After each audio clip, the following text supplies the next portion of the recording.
అధ్యక్షులు ఉపాధ్యక్షుడికి వేదికైనటువంటి ముఖ్య అతిథి బ్రహ్మశ్రీ డాక్టర్ ప్రవీణపాటి నవోచ శర్మ గారికి నమస్కరిస్తూ సోదరి మండలి ఇంత బ్రహ్మాండంగా శర్మ గారు మన తుప్పంతో అనుకుంటారు. ఇంకా నేను ఏం మాట్లాడదో చెప్పండి, వింటారమని ఒక పావుగంట పూర్తి చేస్తాను. వారు ఇందాక చెప్తూ ఒక మాట అన్నారు, మనం అందరము అయోధ్యకు వెళ్తున్నాం. ఎంతో మంది అయోధ్య దేవాలయం కోసం ప్రాణత్యాగం చేశారు. వాళ్ళు ఎవరు మనకు తెలియదు, వాళ్ళ గురించి మనం తెలుసుకోవాలి అన్నారు. అయితే ఇంత పెద్ద హిందూ సమ్మెలు నిర్వహించడానికి ఒక పెద్ద మనిషి గత 100 సంవత్సరాల క్రితం ఆర్ఎస్ఎస్ అనే సంస్థని ప్రారంభం చేశాడు. ఆయన గురించి నాకు తెలుసు అప్పుడు చేయదండి. ఆర్ఎస్ఎస్ నిర్మాణ సంస్థ ప్రారంభించిన వ్యక్తి గురించి నాకు తెలుసు, చాలా తక్కువ. అది ఇప్పుడు తెలుసుకోవడానికే నేను ముందుకు వచ్చాను. పావుగంటలో పూర్తి చేస్తాను. ఎందుకంటే ఆ మహనీయుని మనం తెలుసుకోకపోతే ఈ సమ్మేళనానికి అర్థం అవ్వదు. కాబట్టి వారే డాక్టర్ కేశవరావు బలిరామ్ హెడ్గేవార్. 1889 సంవత్సరం విరోధినామ సంవత్సరం ఉగాది రోజున కేశవుడు జన్మించాడు. చిన్నపిల్లవాడు 6వ ఏడు వచ్చింది. తల్లిదండ్రులు పౌరోహిత్యం చేసేవాడు. చాలా నిరుపేద కుటుంబం ఆయన. బాలకేశవుడు పుడుతూనే దేశభక్తి భావం కలిగినటువంటి వాడు. ఇప్పుడు వారికి గురువు ఉన్నారు, నాకు గురువు ఉన్నారు, మనందరికీ గురువు ఉన్నారు. కానీ కేశవరావుకి బాలకేశవుడికి స్వప్రేరణతోటి ఆయన కొన్ని అద్భుతాలు చేశాడు. స్వప్రేరణ ఎవరు చెప్పాలి ఆయన ఏమిటో అద్భుతాలంటే, మొదటిది ఆ పిల్లవాడికి 8 సంవత్సరాల వయసు ఉన్నప్పుడు వాళ్ళ పాఠశాలలో అప్పుడు బ్రిటిష్ వాళ్ళు పరిపాలిస్తున్నారు.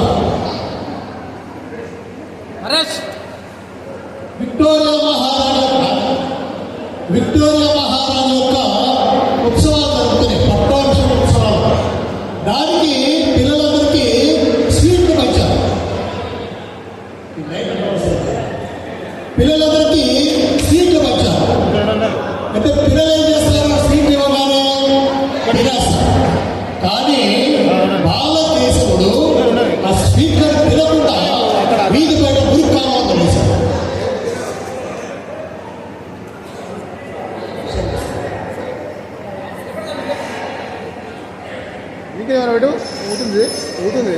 బాలకేశవుడు ఎవరు చెప్పలా, ఇచ్చిన స్వీట్లని గురికి కావాలని వాళ్ళ పెద్దలాగా అడిగారు వచ్చి, ఏంట్రా స్వీట్ ఇచ్చాను, ఎదురు తల్లి ఎదురు మానేశారంటే ఆ పిల్లవాడు నాటి 8 సంవత్సరాల పిల్లవాడు చెప్పాడు, అసలు విక్టోరియా రాణి ఎవరు, ఆవిడకి నా దేశానికి సంబంధం ఏంటి, ఆవిడ ఏదో ఉత్సవం చేసుకుంటే ఆ స్వీట్ నేనేది తినాలని చెప్పి ఆ పిల్లవాడు ఆలోచించి ఆ స్వీట్లని గురికి కావాలని మానేశారు. ఎవరో చెప్పలా, స్వయంగా దేశభక్తి భావాలతో తెప్పించాడు బాలకేశవుడు. ఆ తర్వాత ప్రతిరోజు పాఠశాలకు వెళ్తున్నాడు. వెళ్తుంటే వాళ్ళ ఇంటి నుంచి పాఠశాల మధ్యలో ఒక మైదానం ఉంది, కాప్టే మైదానం. అక్కడ ఒక జెండా ఎగురుతుంది. ఆ జెండా పేరేంటి, యూనియన్ జాక్. పిల్లవాడు చూశాడు ఆ జెండా. అదే నాకు మహారాష్ట్ర కదా, ఇక్కడ ఎగిరితే కాషాయ జెండా కదా, శివాజీ మహారాజు హిందూస్థానంలో గత కదా, ఇక్కడ ఏమిటి వేరే పరాయి ఎగురుతుందని చెప్పి ఊరు అడిగాడు పెద్దవాళ్ళు. వాళ్ళు ఏం చెప్పారు, అది మన జెండా కాదు, యూనియన్ జాక్, బ్రిటిష్ వాళ్ళ జెండా అని చెప్పారు. ఆ పిల్లవాడు ఎవరు నేర్పించలా. వెంటనే అతని రక్తం ఉడిగింది. ఆ భారతదేశంలో నా గడ్డలు ఎక్కడైతే శివాజీ హిందూ సామ్రాజ్యాన్ని స్థాపించాడో అక్కడ యూనియన్ జాక్ ఎక్కడ ఉంది అని చెప్పి వెంటనే ఆలోచన చేశాడు. 10 మంది పిల్లలు కూడా రక్కున్నారు. వాళ్ళ టీచర్ గారు దాని దగ్గర మైదానం దగ్గర వెళ్ళి జెండా పిలిచేద్దామంటే కాల్ చేస్తారు పోలీసులు. కాబట్టి పిల్లలు ఇవ్వాల్సిన చేశారు తెలుసా అండి, 10 మంది పిల్లలు తీసుకొని పలుకు పాడా తీసుకురాడు. వాళ్ళ గురువు గారికి ఉంది, నేను ఏదో పని మీద రాత్రి ఊరింది. నేను ట్యూషన్ చదువుకుంటాను, పిల్లలు నా ఇంట్లో చేయలేదు. సొరంగం తవ్వడం ప్రారంభం చేశారు. సొరంగం ఎందుకు ఆ సొరంగము, సొరంగం తవ్వి సొరంగం వెళ్ళి జెండాని తీసి సంకల్పం చేశారు. వెంకయ్య గారి పిల్లవాడికి 10 సంవత్సరాలు. ఎవరు చెప్పారా పిల్లవాడికి? ఎవరు చెప్పరా? స్వతహానే దేశభక్తి భావంతో నిర్మించాడు కారణజన్ముడు కాబట్టి. వెంటనే పలుగు పాలు తెచ్చారు. పిల్లలంతా నవ్వుతున్నారు. పిల్ల రాసి పోసారు. మట్టి వస్తుంది కదా తగ్గితే పిల్లలు గురువు గారు వచ్చారు. ఏమిటా ఇది మట్టి అంటే గురువు గారు నేను స్వరంగా తప్పుతుంది ఎందుకురా యూరియన్ గడ్డ ఎగురుతుంది తీసేయాలి. మీ ఆలోచన మంచిదే, ఇది పద్ధతి కాదు. మనం మెచ్చుకొని వాళ్ళని పంపించేస్తే అర్థం చేసుకోవాలి. ఏంటంటే ఒక చిన్న పిల్లవాడు కూడా జెండా మనకి తెలుసుకున్నాడు. మూడో సంఘటన అతనికి 19 సంవత్సరాలు వచ్చాయి. ఆ రోజున బ్రిటిష్ వాళ్ళు వందే మాత్రం అంటే కొడుతున్నారు, చంపుతున్నారు, అరెస్ట్ చేస్తున్నారు, లాఠీ దెబ్బలు. ఏమంటే వందే మాత్రం అంటే అర్థం ఏంటి? నా తల్లికి నమస్కారం. నా తల్లి నమస్కారం హక్కు లేదా మనకి? కానీ బ్రిటిష్ వాళ్ళ రాష్ట్రంలో వందే మాత్రం అంటే తప్పై పిల్లవాడు ఆలోచించాడు.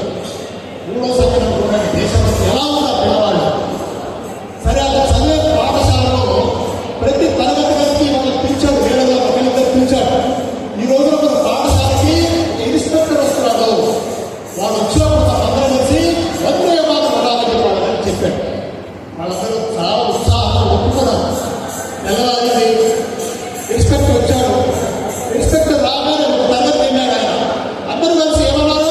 వందే మాత్రం గట్టిగా వచ్చాడు. ఆయన మతిపోయింది. అసలు వందే మాత్రం అంటే తప్పు. అలాంటి బ్రిటిష్ అధికారులు విద్యార్థులు వస్తే ఆయన మందులందరూ వందే మాత్రం అన్నారు. తప్పు చేయగలిగే రెండో తరగతికి వెళ్ళాడు. అక్కడ కూడా పిల్లలకు వందే మాత్రం. అట్లా ఆ స్కూల్లో ఎన్ని తరగతులు అన్ని తరగతులకు వెళ్ళారు. అయినా ప్రతి చోట కూడా పిల్లలకు ఏమన్నారంటే వందే మాత్రం. ఇక ప్రిన్సిపాల్ దయచేసి హెడ్ మాస్టర్కి గడగడాడుతుంటాడు. ఏం జరుగుతుందో ఏమిటో వందే మాత్రం అంటే తప్పు. అంటే ఎవరు ఇది చేశారంటే ఎవరు చెప్పలేదు. ఎవరు మాట్లాడాలి పిల్లలకు సైలెంట్ ప్యూరిటీగా ఉంటారు. ఎవరు చెప్పాలి ఆ పిల్లవాడు ఎవరు చేశారు? ఎవరు సైలెంట్ వాళ్ళకి ప్యూరిటీ చూపించారు. స్కూల్ని మూసేశారు. అందరికి క్షమాపణ చెప్పమన్నారు. ఎవరు క్షమాపణ చెప్పలేదు. తర్వాత పిల్లలందరూ వచ్చి పాఠశాల తరగతి పోతాయని చెప్పి తప్పు చేశారా అట్లా అందరూ చెప్పారు. కానీ ఒక పిల్లవాడు చెప్పారు. ఎవరిదనో కేశవ బిర్రా రెడ్డివా నాకు పెరిగి పెద్దవాడే ఉన్నాడు. చాలా మేధావి, మంచి విద్యార్థి. కొంతమంది డబ్బు వసూలు చేసేది చాలా నిరుపేద కుటుంబం చెప్పారు కదా. ఆ పిల్లవాడు కలకత్తా వెళ్ళాడు. ఎందుకు వెళ్ళాడు? డాక్టర్ చదవడానికి. కలకత్తా డాక్టర్ చదివే కాకుండా ఆ రోజులో కలకత్తా అంటే విప్లవకారులకి చాలా అక్కడ స్థానం. ఎంతో మంది విప్లవకారులకు తయారవుతారు. దేశ స్వాతంత్రం కోసం చాలా విప్లవకారులకు తయారవుతారు. అది పరిశీలించడానికి వెళ్ళాడు. వైద్యం చదివాడు. అనుశీలన సంఘాల సంస్థలు చేరాడు. వాళ్ళ దగ్గరగా వాళ్ళందరినీ గమనించాడు. ఇది పద్ధతి కాదు. ఈ విధంగా ఈ పద్ధతిలో మనం వెళ్తే చచ్చిపోతాము. ఇది మార్గం కాదు. మార్గం ఆలోచించాలి. కుర్రవాడు ఏం ఆలోచించాడంటే ఇంత ఘనచరి తెలిసిన నా దేశానికి ఎవరో బయట నుంచి రావడం ఏంటి? ఎవరో కుప్పుడు మీద వచ్చి నా దేశాన్ని పరిపాలించడం ఏంటి? అంటే రాముడు వేదాలు గొప్ప సంస్కృతి రాముడు కృష్ణుడు శివాజీ అనంతంగా తెలుసుకున్నటువంటి ఈ గడ్డ మీద వాళ్ళు వచ్చి పరిపాలన చేయడం ఎక్కడ లోపం ఉంది? అందరూ ఏం ఆలోచిస్తున్నారు? భారతదేశానికి స్వతంత్రం వస్తే చాలా అనుకుంటారు. కానీ ఈ పిల్లవాడు మాత్రం ఏం ఆలోచిస్తున్నాడు? స్వతంత్రం వస్తుంది. కానీ ఎందుకు పోయిన స్వతంత్రం? మన సంఘటన లేదు కాబట్టి మన స్వతంత్రం పోయింది. కాబట్టి హిందూ సంఘటన చేయాలి. హిందువులకు బంధువులకు మన సంఘటించాలని చెప్పి రాష్ట్రీయ స్వయం సంఘని 1925 సంవత్సరంలో రామకుండు ప్రారంభ చేశాడు. ఆయనే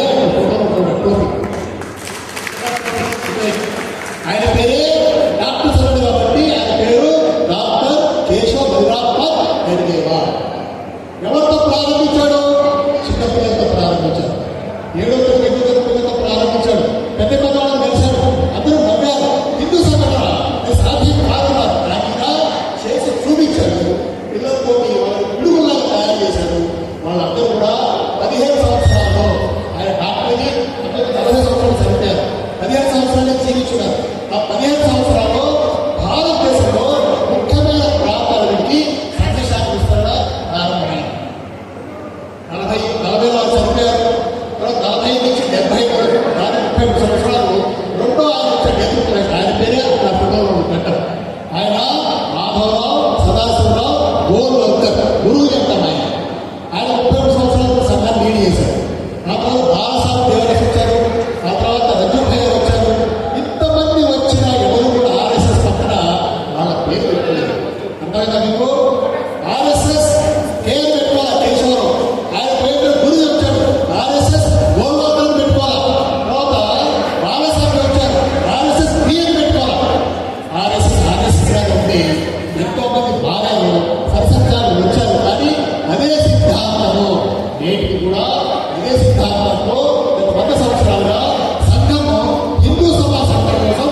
చేసుకొని. అయితే 47 తర్వాత అసలు సమస్య మొదలైంది. 47 ముందు స్వతంత్రం వస్తే చాలనుకున్నారు, స్వతంత్రం వచ్చింది. 47 దగ్గర అసలు సమస్య ప్రారంభమైంది. హిందూ ముస్లిం దేశం పాకిస్తాన్ విడిపోయింది. అప్పుడు ఏం చేయాలి? హిందువులు కోసం హిందుస్థాన్ ఉన్నారు కదా, హిందూ దేశం డిక్లేర్ చేయలేదు. పాకిస్తాన్ మాత్రం ముస్లిం ఇచ్చేశారు. కానీ చాలా మంది ఎవరైతే భారతదేశం విడిపోవాలి పాకిస్తాన్ కావాలి ఉన్నారో వాళ్ళందరూ ఈ దేశంలో ఉండిపోయారు. దాని ప్రభావం మనం ఈ దేశంలో చూస్తున్నాం. దురదృష్టవశాత్తు ఒక వ్యక్తి దొంగసాటుగా ప్రధానమంత్రి ఇదే భయపడే విషయం చెప్తారు. ఎవరైనా దొంగసాటుగా ఓట్ చోరీ చేసి వచ్చాడు ప్రారంభించాడు. ఏంటి ఓట్ చోరీ అంటారేంటి చెప్తారు. ఆనాడు భారతదేశంలో 13 సంస్థానాలు ఉంది. ఇప్పుడు సౌత్ సంస్థానం చెన్నై అంటే కేరళ, కర్ణాటక, తమిళనాడు, ఆంధ్ర మరియు వెళ్ళి కలిపి ఒక సంస్థానం. అంటే దేశం మొత్తం కూడా 13 సంస్థానాలు ఉన్నాయి. అయితే ఒక సర్వే చేశారు. వాళ్ళందరికీ చాయిస్ అడిగారు. భారతదేశ స్వతంత్రం వచ్చారు ప్రధానమంత్రిగా ఎవరు ఉండాలి అంటే 11 సంస్థానాల వాళ్ళు ఏం చెప్పారంటే సర్దార్ పటేల్ మాకు ప్రధానమంత్రి ఉండాలని చెప్పి వాళ్ళ అభిప్రాయం చెప్పారు. ఇద్దరు మాత్రం వేరే వాళ్ళ పేరు చెప్పారు. ఒక్కరు కూడా నెహ్రూ పేరు ప్రతిపాదించలేదు. ఇది గమనించాలి. చాలా మంది తెలియదు చరిత్ర. 11 మంది సర్దార్ పటేల్ కావాలని కోరుకున్నారు. నెహ్రూ ఒక్క కోరుకున్నారు. వెంటనే గాంధీ గారు సర్దార్ పటేల్ ఒక్క చూశారు. సర్దార్ పటేల్ గాంధీ గారు అంటే కాబట్టి ఈయన ఏం చేశాడు? పాపం తనకు వచ్చిన 11 ఓట్లు ఎవరికి ఇచ్చాడు? నెహ్రూ గారికి ఇచ్చాడు. గాంధీ గారి గౌరవంలో తనకు వచ్చిన 11 ఓట్లని నెహ్రూ గారికి ఇచ్చాడు. బలవంతంగా ఈ ఓట్ చోరీ అంటారు. ఏమంటారండి? ఓట్ చోరీ అనేది మనం మాట్లాడుతూ ఓట్ చోరీ. ఇది అతిపెద్ద ఓట్ చోరీ. ఓట్ చోరీ దేశాన్ని సర్వనాశనం చేసేసారు. వాళ్ళు చెప్పారు మన పిల్లలకి మీరు చెప్పాలి, చెప్పే అవకాశం ఇవ్వాలా? మనకి ఎందుకు ఇవ్వలేదు? విద్యా వ్యవస్థ భ్రష్టు పట్టించారు.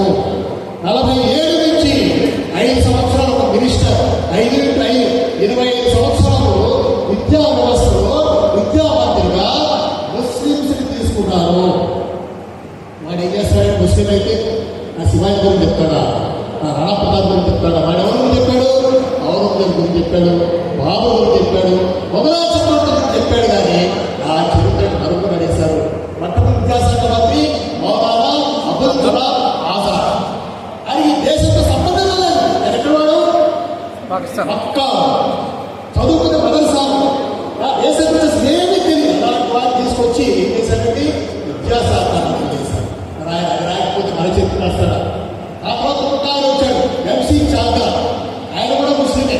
తర్వాత ఒక కాలం వచ్చాడు నూరుల్ హసన్, ఆయన కూడా ముస్లిమే. తర్వాత ఫక్రుద్దీన్ రెహమాన్ వచ్చాడు, ఆయన ముస్లిం. ఈ విధంగా 5 ముస్లిం మినిస్టర్లు 25 సంవత్సరాల పాటు వాళ్ళు ప్లస్ కమ్యూనిస్టులు కలిపి మన దేశ చరిత్రని భ్రష్టు కట్టించి మనకి పనికిరాని చరిత్రను మనకు చెప్పారు. మన పిల్లలకి సంస్కారం ఏమవుతుంది? మన దీని గురించి ఏం తెలుస్తుంది? అందుకే రాష్ట్రీయ స్వయం సంఘంలో భౌతిక విభాగం ఉంది.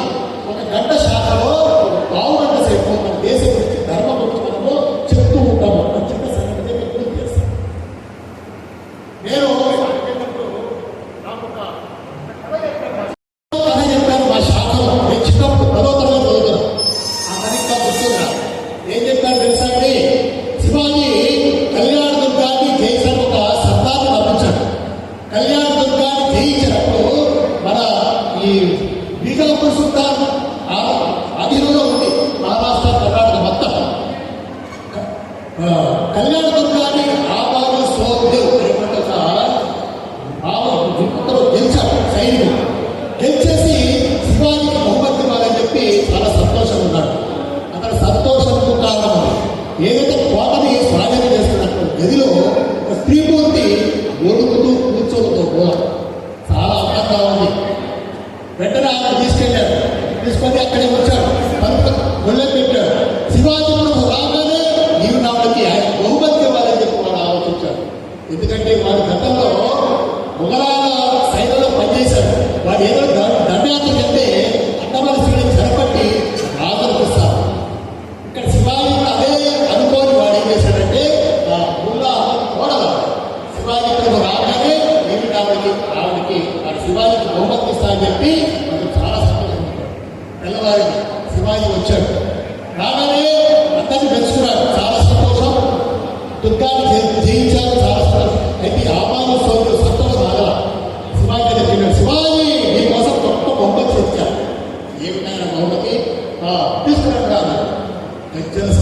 స్త్రీ నడుచుకుంటూ గజ్జల సభడి శివాజీ అర్థమై అమ్మా ఏంటిది అని చెప్పి ఆ శ్రీమూర్తి దగ్గరికి రాగానే మోహత్తుకోలేనటువంటి అందం, చాలా అందంగా ఉంటుంది ఆ శ్రీమూర్తి.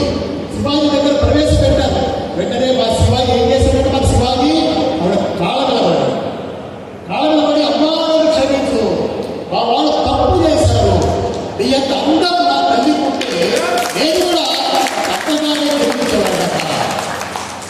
నీ యొక్క అందం నా తల్లి కూడా ఉంటే నేను కూడా అందంగా నిర్మించేవాడట అని చెప్పి ఆ శ్రీమూర్తిని తల్లిగా సంబోధించి సగౌరవంగా అన్నింటినీ పంపించారు.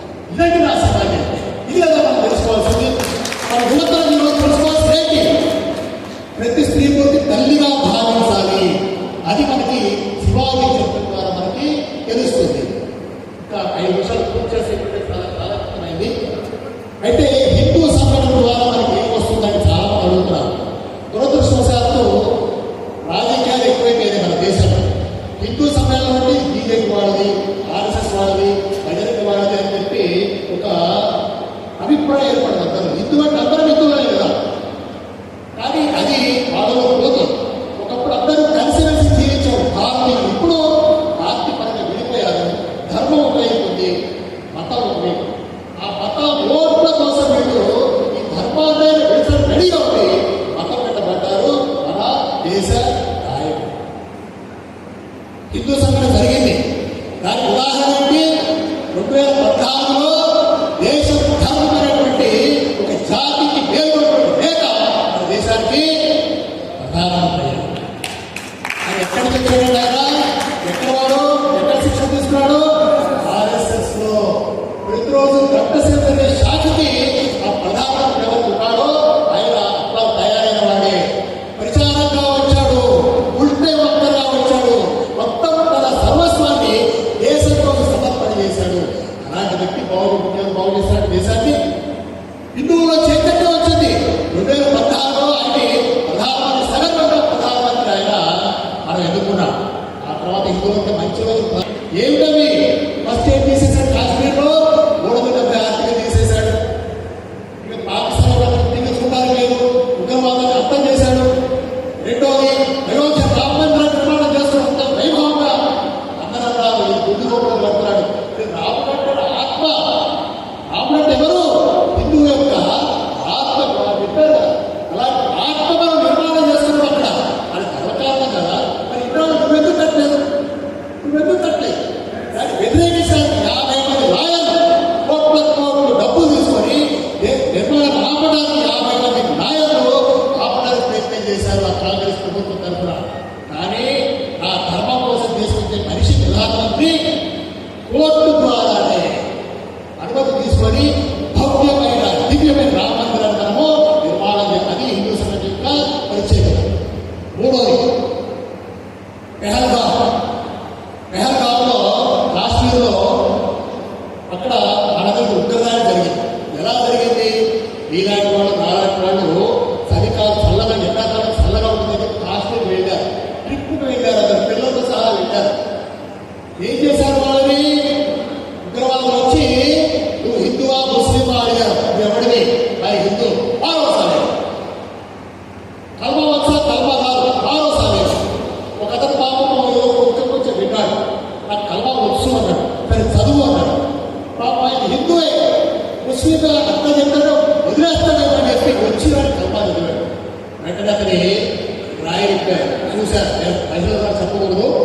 వెంటనే అతను ముస్లిం కాదు హిందూ అని నిర్ధారణ చేసుకుని కాలు చంపేశారు. 26 మందిని ఏ ప్రాంతం చేశారు? హిందువులుగా. అక్కడ బీజేపీ వాడా, బీఆర్ఎస్ వాడా, కాంగ్రెస్ వాడా చూశారు. వాళ్ళు ఏం చూశారు? హిందూ అయితే కాదు చంపేశారు. మన ప్రధానమంత్రి ఏం చేశాడంటే వాళ్ళ పైన ఎలా ఉన్నారు? చిన్న తప్పు చేశారు. జాతే మోడీకి పోరు అన్నారు. వాళ్ళు ఏం తప్పది. ఏం చెప్పారు? జాతే మోడీకి పోరు. వెళ్ళింది మోడీకి సమాచారం వెళ్ళింది. 6 రోజుల్లో ఆపరేషన్ సింధు పేరుతోటి వాళ్ళకి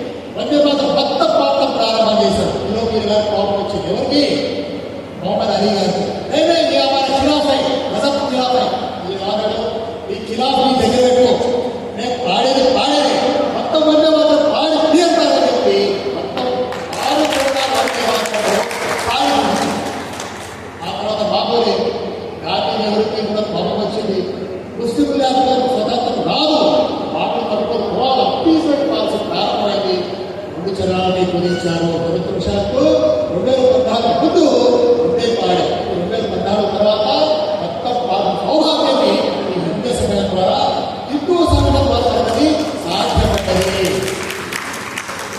పశ్చిమ బెంగాల్ 700 సంవత్సరాల తర్వాత జాగ్రత్తగా 700 సంవత్సరాల తర్వాత అరుణోదయం అయింది. కాషాయ జెండా ఎగిరింది. హిందుత్వాన్ని ప్రతిఘటించిన పార్టీ కూడా ముఖ్యమంత్రి అయ్యారు. 7 సంవత్సరాలు పెట్టారండి. 15 ఏళ్ళు మమత, అంతకుముందు కమ్యూనిస్టులు, అంతకుముందు అందరూ రాష్ట్రాలు, అంతకుముందు మొదలైన పరిపాలన. కాబట్టి 700 సంవత్సరాల తరువాత మొదటిసారిగా పశ్చిమ బెంగాల్లో హిందుత్వం అక్కడికి మొదలైంది. గుండోది రక్షణ మొదలైంది. ఏ మొదలైంది ఒకటి పారిపోతున్నారు, బంగ్లాదేశ్ పారిపోతున్నారు. ఎన్సీ చేస్తారంటే మమతా గురించి స్థానం వల్ల సిఆర్పిఎఫ్ కి మీరు వచ్చాడు 400 ఎకరాలు ఎన్సీ వీళ్ళకి స్థలం ఇచ్చాడు. ఎలా సాధ్యపడ్డది? హిందుత్వము ధర్మము దేశం పనిచేసి ముఖ్యమంత్రి వచ్చాడు కాబట్టి అది సాధ్యపడ్డది. వందే మాతరం హిందువులే కాదు మొదటి స్థానంలో చెప్పాల్సిందే, అందరూ పాడాల్సిందని చెప్పి దాన్ని తప్పనిసరి చేసేందుకు ఈ దేశం ఉన్నాం కదా పాడాల్సింది. పాడవాలి 58 దేశాలు ఆ దేశం ఉంటే మాత్రం పాడాల్సిందే వందే మాతరం అని చెప్పి తప్పనిసరి చేశాడండి మన సురేంద్ర అధికారి. అలాగే చెప్పుకున్నది అదే తర్వాత ఇంకా చెప్పడం చరిత్ర తప్పుగా రాశారు. ఇప్పుడు కేంద్ర ప్రభుత్వము సిలబస్ అంతా మార్చేసింది. నా దేశం గురించి, నా ధర్మం గురించి, నా వీరు గురించి చెప్పేటువంటి సిలబస్ తయారు చేసింది. అది కదా నాకు కావాల్సింది. కాబట్టి ఇలా చెప్పుకున్నది అనేక విషయాలు ఉన్నాయి. సమాజం అయిపోయింది కాబట్టి మనమందరం కూడా ఈ 100 సంవత్సరాల సెలబ్రేషన్స్ లో హిందూ సమ్మేళనం చేసిన సందర్భంగా మనం ఒక ప్రతిజ్ఞ చేద్దాం. మనం హిందువుగా జీవితం, హిందువుగా చెప్పండి, హిందువుగా జీవితం, హిందువుగా మరణిద్దాం. నా పిల్లలకి లవ్ జిహాద్ జోలికి పోనివ్వను. నా పిల్లలకి ధర్మం చెప్తాను, దేశం గురించి చెప్తాను, నా హిందువుల చరిత్ర గురించి చెప్తాను అని మనమందరం ఈ రోజున నిర్ణయం చేసుకున్న నాడే, నిర్ణయం కాదు ఆచరించిన నాడే ఈ హిందూ సమ్మేళనాన్ని మనం నిర్వహించడానికి నాకు అర్థము పరమార్థం ఉంటుంది. కాబట్టి ఈ 4 విషయాలు చెప్పి నేను పూర్తి చేస్తాను. భారత్ మాతా కీ తొందరగా గురువు గారు ఇద్దరు పూర్తి తొందరగా అది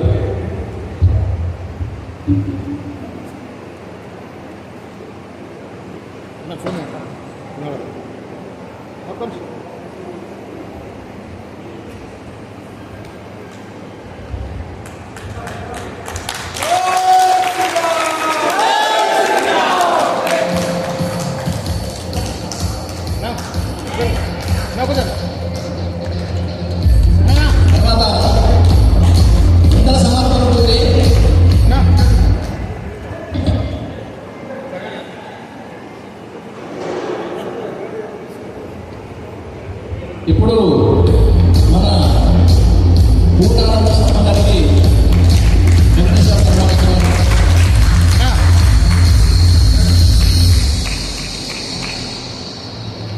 మామూలు అంజయ్ గారిని అధ్యక్షులు వెంకటేష్ గారు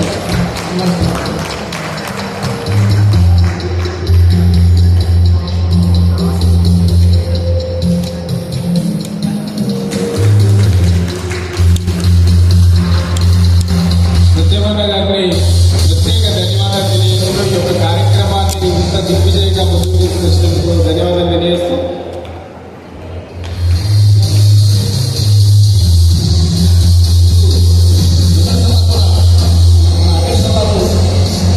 దయచేసి 5 నిమిషాలు మాత్రం కూర్చోండి.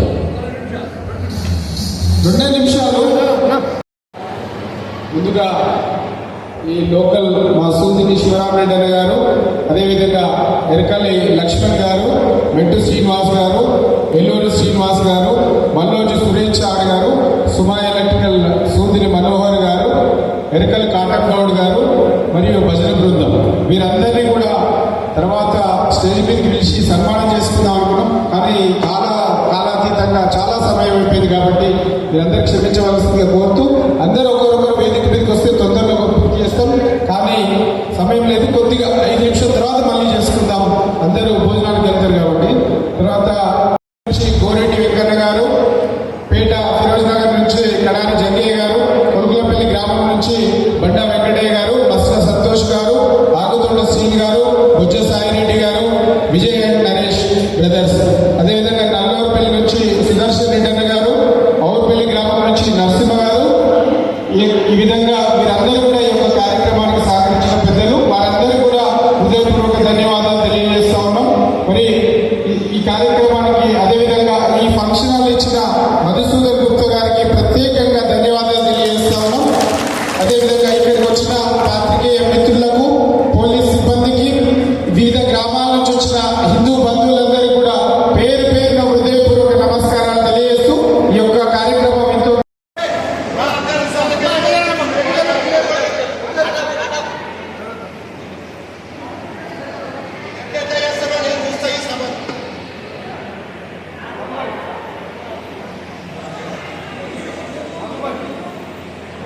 సేవకు రావయ్యా రావయ్యా రావయ్యా రాముని సేవకు రావయ్యా అంతరంగం శ్రీ వైకుంఠం లోకమంతా రామ భజన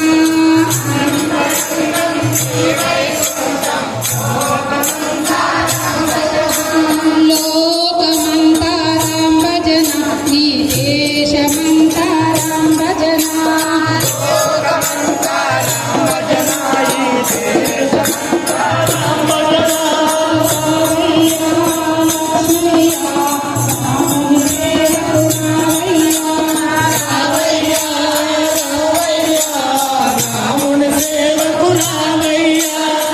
రాముని సేవకు రావయ్యా శ్రీరాముని సేవకు రావయ్యా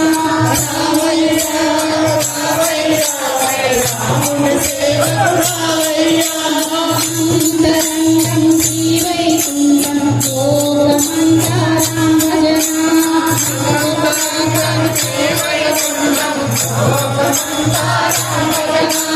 లోకమంతా రామ భజన ఈ దేశమంతా రామ భజన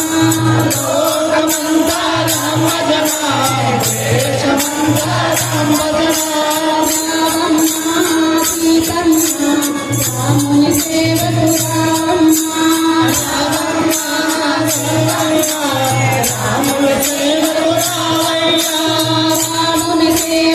రావమ్మ శ్రీరాముని సేవకు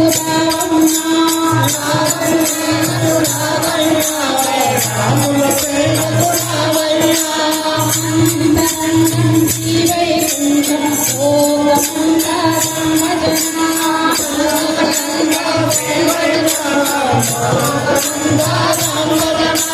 లోకమంతా రామ భజన ఈ దేశమంతా రామ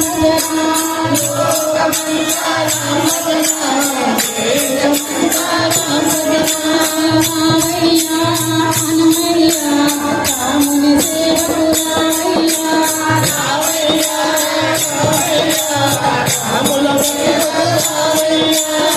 రాముని సేవకు రావయ్యా శ్రీరాముని సేవకు రావయ్యా రావయ్యా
మహాదేవ శంభో శంకర రామచంద్ర భగవానికి ఎక్కుకుండురా కృష్ణ నా జగకుల నందన రారా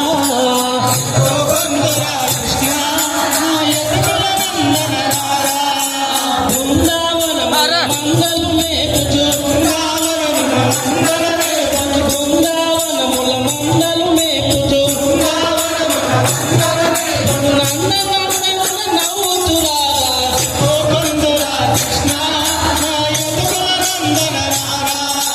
ఎక్కుకుండురా కృష్ణ నా జగకుల నందన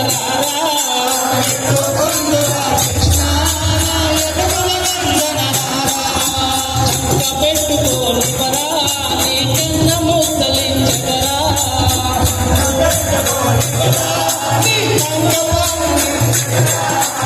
తల్లిని రాదా దయలేదరా తల్లిని రాదా దయలేదరా సాధు పోషణ సరుగుణరారా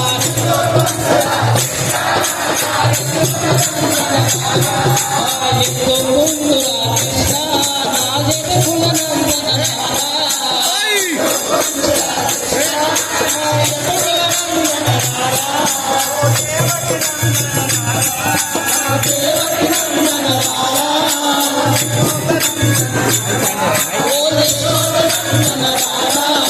నందుని భాగ్యం ఎంతో ఆనందంతో నిలుపుచా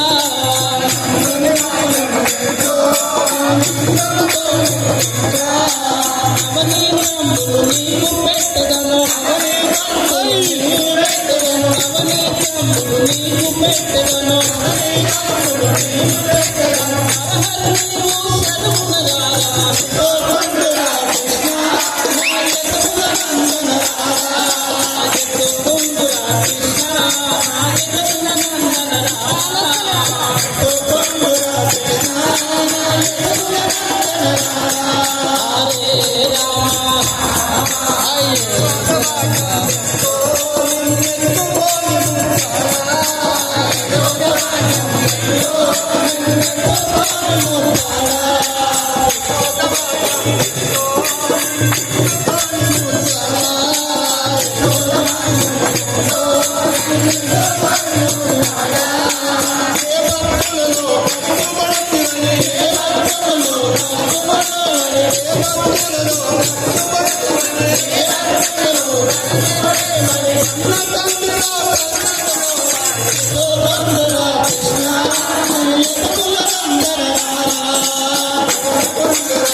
రామ రామ హర హర